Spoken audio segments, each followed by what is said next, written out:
tonight, your pillow is a portal. Not a very fast one, not a flashy one. No blinking lights or whooshing noises. Just the gentle slide into a world that once shimmered with gold under the sun. And a rather large entourage of camels. You're heading back to the 14th century. The world smells like spice, smoke, and sand, mostly sand. We're entering the story of a man who might have accidentally crashed the economies of entire cities just by showing up. And no, this isn't fiction. This is the deeply real, oddly sleepy, camel-heavy tale of Mansa Musa, the West African king whose gold was so abundant, people assumed he was a myth. Sort of like a historical Batman, but shinier. This story doesn't begin with a throne though. It begins with footsteps. Your footsteps. Through the busy streets of a city that once pulsed with poetry and politics, trade and turmeric, prayers and porridge. So take a breath. You don't need to remember anything. You don't need to stay awake.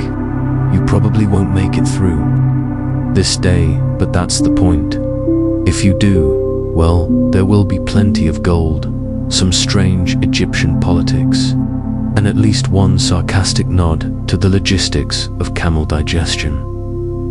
Asterisk if you like this kind of journey, half dream, half history feel.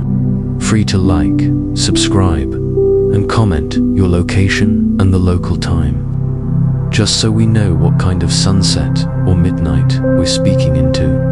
Now let's ease into tonight's journey. Your feet are in the dust. The sun is low and gold is heavy. You walk through the sleeping heartbeat of Timbuktu, long before the name became a punchline for the middle of nowhere. Right now, it's very much somewhere. You feel the dry air on your cheeks, smell roasted millet from a distant stall, hear children laughing behind sun-bleached walls. It's a Tuesday. Probably that detail is lost to time, but everything else hums around Uriel, warm, almost too bright. The city breathes ideas. Yes, actual ideas. Books, bound in goatskin, traded across the Sahara. Scholars with sand-colored robes debate theology with a flair for dramatics, hands waving like palm trees in a stiff wind. You pass one man lecturing to nobody, reciting lines of Arabic poetry about love and goats. You don't question it. Neither does the goat beside him. Asterisk Timbuktu, for all its fame now as a metaphor for far, is at this moment the center of something vast, an empire called Mali. It's ruled by a man named Musa Keita, though you, like most of the world, will come to know him as Mansa Musa. Mansa meaning king, Musa meaning ... Musa now. Mansa Musa is rich, not billionaire rich, not I just bought a third yacht rich. He is, oops, I destabilized your currency with my generosity rich. The kind of wealth that doesn't fit in a vault, or even in a story, but will try. You don't see him yet. First, you see the signs. Traders whispering about preparations. Men folding embroidered robes with trembling hands. And the camels, rows of them, lounging like they own the place, chewing lazily, gold trinkets tied around their necks like absurd jewelry.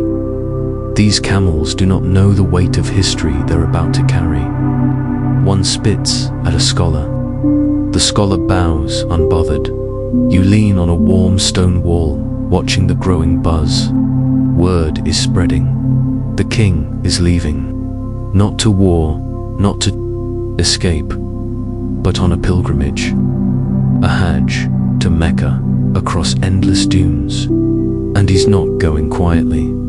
Historians still debate whether Musa planned his trip as a public relations campaign or a genuine religious act. Maybe both, or maybe he just needed a break.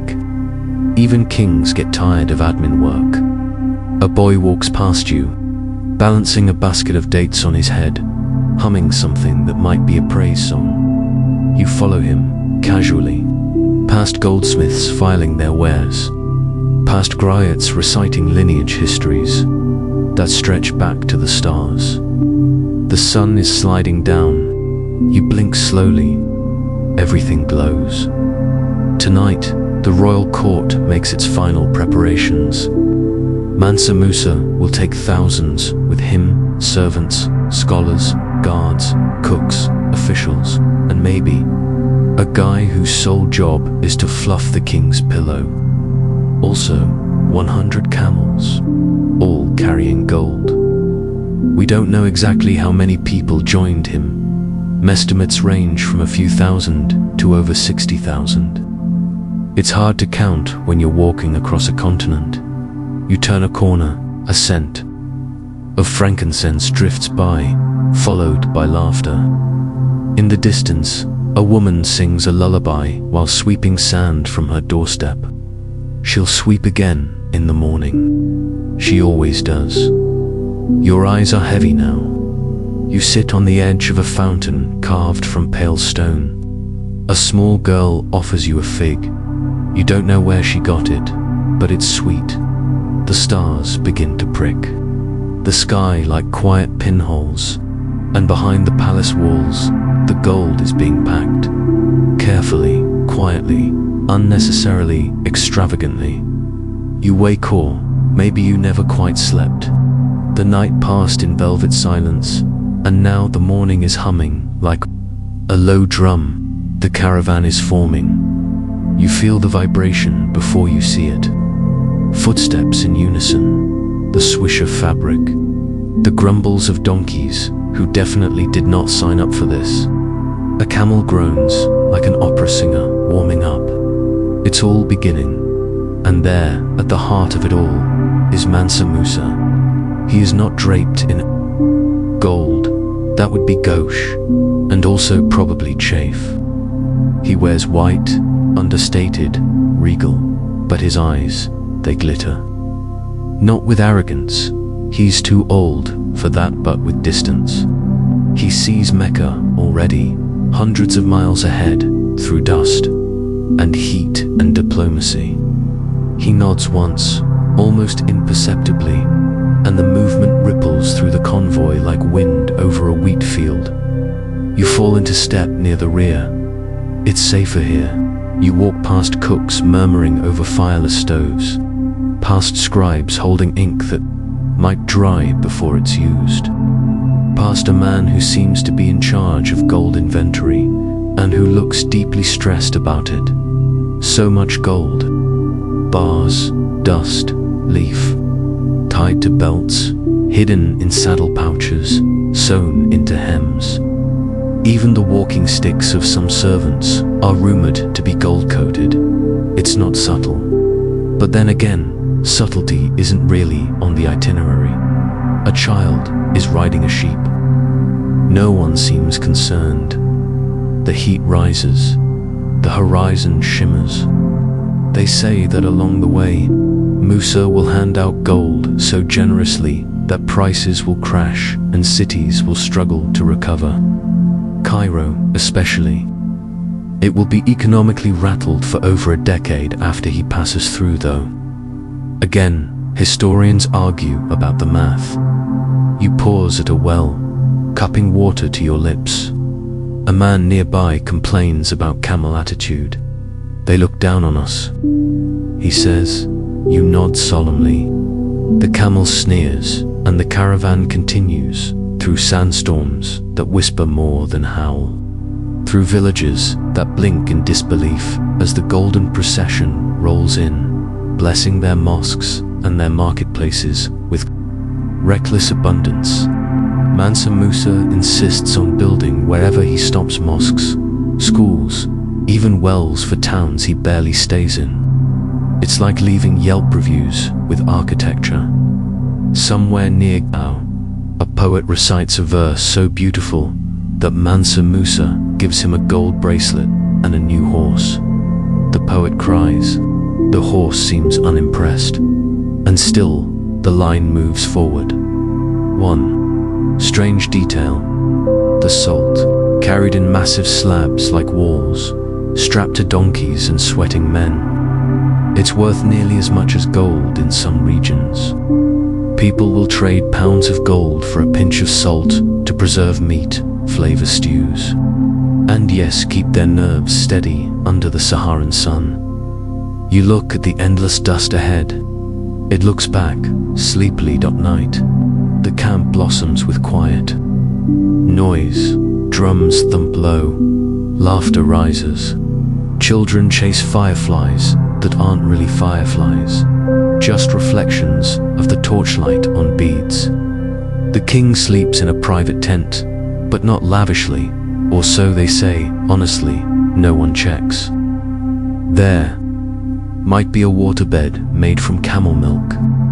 We'll never know. You lie on a woven mat, staring up. Somewhere out there, Mecca is waiting. But for now, you are here with the stars, and the sheep-riding child, and the gold that clinks like lullabies.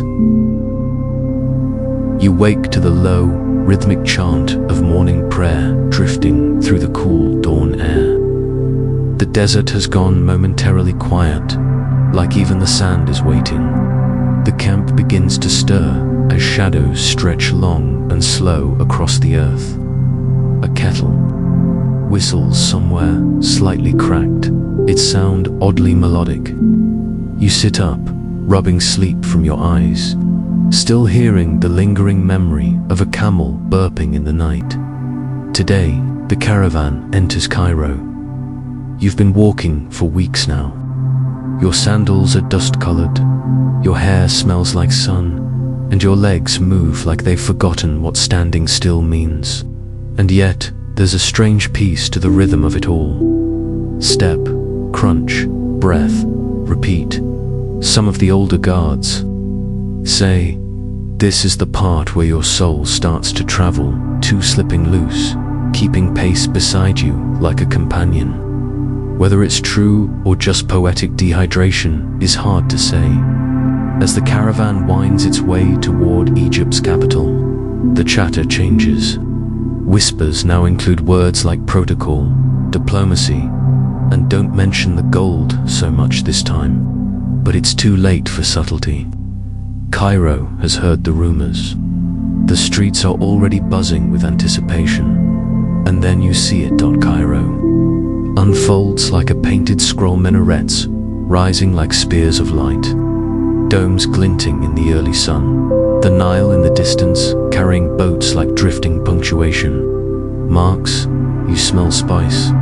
Markets, baked clay and wet stone. You hear merchants bargaining with voices like song, children yelling in laughter or protest, possibly both, and the faint clink of coins exchanging hands, a sound you're growing almost too familiar with. The locals stare.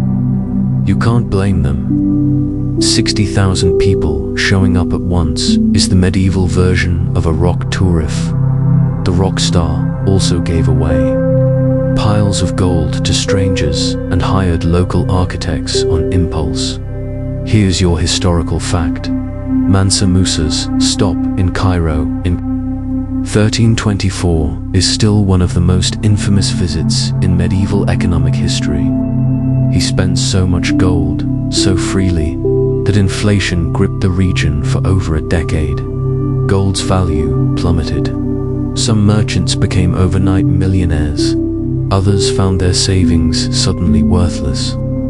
You watch a Cairo gold dealer squint suspiciously at his own hands, as if doubting the realness of his own coins. In a particularly ironic twist, Musa tried to fix the damage on his way back by borrowing gold at high interest rates. The man literally flooded an economy, then applied a sponge, a very small sponge. The Sultan of Egypt invites Mansa Musa to meet him. But there's tension. Etiquette demands that all guests bow before the Sultan kiss the ground before him. In fact, but Musa, a devout Muslim and a proud king in his own right, refuses. Word is, He says he bows only to God. An awkward silence follows. Scholars debate, to this day, whether he eventually relented. Some say he compromised with a nod. Others say he bowed anyway, but inwardly rolled his eyes. Your guess is as good as theirs. You walk through the gardens outside the palace, where date palms sway lazily and peacocks display themselves with the kind of confidence you can only have if your entire rear is a fashion statement. One peacock eyes your sandals.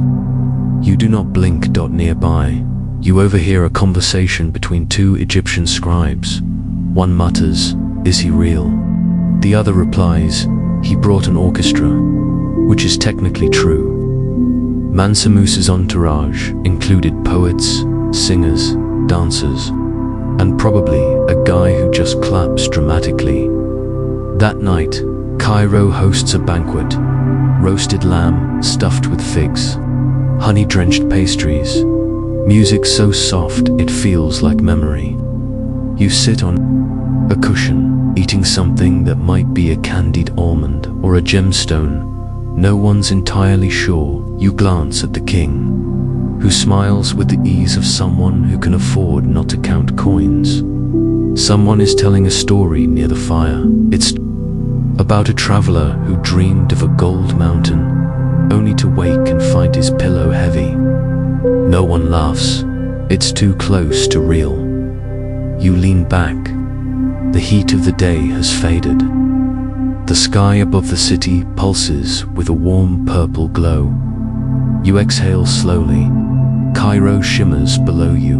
Tomorrow, you move on. But tonight, gold sleeps beside you. In silence, the Nile glides past in the early light, a great ribbon of bronze unrolling through time. You watch it from the riverbank, bare feet dangling near the water's edge. Behind you, the caravan begins to stir again. They say Mecca is closer now, but distances blur when your days are filled with heat, footsteps, and so many camels that you begin naming them out of spite. This morning's camel is Edgar. Edgar does not like you. The route now takes you across the Red Sea by boat, the crossing.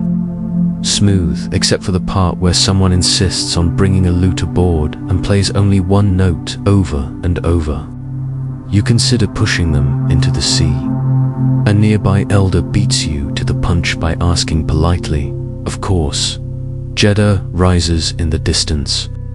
Then, beyond it, Mecca, the city at the heart of the Islamic world, the place where Mansa Musa has been, traveling toward, silently, steadily, across all these miles and months. You expect a grand moment of arrival, trumpets, doves, someone doing a cartwheel, but instead, it's quiet. The Hajj is not a spectacle, not for Musa here. He becomes one among many, a pilgrim in white robes. The man who bent economies now bends his head in prayer. You walk beside him. The stones beneath your feet are worn by generations. Your sandals fall silent on sacred ground. All around you, voices rise in unison, not loud, but unified. Soft like wind, strong like memory. You join the current, your steps part of something much older than gold, or camels, or Cairo's dizzying banquets. Strangely, this is the first time. The entire journey feels still. You see Musa at the Kaaba, his face unreadable, his lips moving in silent devotion. And for a moment, it's as if all the weight he's carried, kingdom, gold, expectation, has slid from his shoulders. He looks smaller, human dot. Later, after the rites are completed, you rest in a grove just outside the city. The sun is setting again. Always the sun sets. You think about how long this journey has been, not just for your feet, but for your understanding. Remember the child on the sheep. She made it. She's asleep beside the sheep now. They both snore. Gently, you hear talk among the courtiers. Musa has pledged to fund more mosques, more schools. He's already speaking to scholars here about joining Timbuktu's growing university. He's not just collecting gold, he's collecting minds. The true wealth, he says, though it helps if those minds come with gold ink pots. One obscure tidbit you hear over tea. Musa reportedly brought along a personal griot who would sing him the exact lineage of every person he encountered, if given enough time. No one can confirm. This, it may be exaggerated, or it may just be the greatest icebreaker in human history. The journey home will be long but different. There will be cities you've already passed through, villages that remember you, and ones that have forgotten. There will be politics, repairs, awkward reunions. Some won't return. That's how pilgrimages work. But tonight, you lie beneath date trees heavy with fruit, and you know something has shifted. Not just in the stories people tell, but in the dust itself. Mansa Musa sleeps quietly now, no longer planning, no longer counting. The moon is full, the fire is low, and Edgar, the camel, is chewing softly in his sleep. You begin the long journey home with quieter steps, the kind of tired that settles not just in the legs, but in the thoughts. The caravan, though smaller now, still glitters with its reputation. Word of Mansa Musa has traveled faster than the camels, which is saying something, given their oddly impressive pace when food is involved.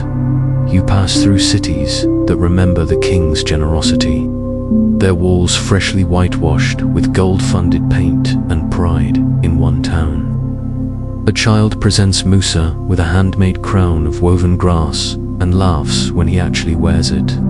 If only for a moment. He's lighter now, perhaps in gold, certainly. In mood, the desert is still vast, still indifferent, but it no longer feels like a barrier. It feels like a scroll being gently rolled back up. You ride beside a merchant who joined halfway through. He carries stories instead of spices, and he tells them like they weigh more than coins. One of his tales involves a camel who refused to kneel for prayer, and now allegedly haunts date groves. No one believes him, but no one interrupts. As Timbuktu appears again on the horizon, it looks both unchanged and unfamiliar, like an old friend wearing a new robe. The people gather, they cheer, but it's the scholars who truly greet the king pages. In hand, questions sharpened, ready to capture the lessons of his travels. And Musa, never one to waste a grand return, begins building again mosques, schools. An entire library, the University of Sanka, becomes a glowing hub of knowledge, said to rival anything in Europe at the time. You hear whispers in the markets. He brought back more than gold. He did. He brought back curiosity. He brought back the sense that the world is bigger than maps admit, and more connected than borders suggest. Historians still wonder how much of his legacy was intentional, and how much was simply the echo of a generous spirit colliding with power. You walk the same old street again, the one you passed before it all began. It feels different now, as if the stones remember your footsteps. You buy bread from the same vendor, who pretends not to recognize you, but gives you the softest piece anyway. Night returns, as it always does. The gold is quieter now, stored or spent, melted into buildings, or turned into coins that will pass through 1,000 hands. But you feel it still in the warm bricks, the laughter of students, the way the sky seems just a little wider. Mansa Musa sleeps now, not just in his palace, but in every wall he raised, every lesson he funded, every traveler he inspired. And you rest in a quiet courtyard, Beneath a fig tree that leans as if listening, you exhale, your muscles loosen. The stars wheel overhead like slow, deliberate punctuation. A breeze stirs the sand. A distant drum taps like a heartbeat, and then fades. The story unwinds, soft and low. Sleep folds around you like a robe. You have walked far, you have seen much, and now you can let go. And now, with the fire just embers and the caravan long faded into the memory of sand, you lie still. The night wraps around you like a woven cloth, soft, ancient, frayed at the edges in the best way. The air is warm but no longer heavy. You breathe. Slowly, the gold is gone, or perhaps it's only changed form, turned into knowledge, into stories, into the quiet dignity of a people who remember. You hear the faint shuffle of footsteps from a traveler passing nearby. Or maybe it's just the wind pretending to walk. Somewhere, a camel sighs in its sleep. You remember Edgar, of course. Even he seemed quieter in the end, above you. The stars hum like distant bells, old ones, rung so long ago their sound only just arrived. You can trace your whole journey in their light now. From Niani's shaded markets to Cairo's golden haze, from Mecca's stillness to the long walk home, and somehow everything in between glows a little warmer in hindsight. Funny how that works. Even the blisters, even the wrong turns, they seem necessary now. You close your eyes. No need to hold anything, no need to remember. Every detail, the story will stay without your effort. It has a way of lingering tucked into the corners of your breath, folded between the slow beats of your heart. Tomorrow will arrive as it always does, but for now, there's just stillness. Time without wait. You have traveled far enough. You have learned enough. You have given and received in equal measure. Let the gold rest. Let the desert rest. Let your thoughts float like sand. Caught in wind, there is no more to chase. Only this, sleep, peaceful, steady and slow.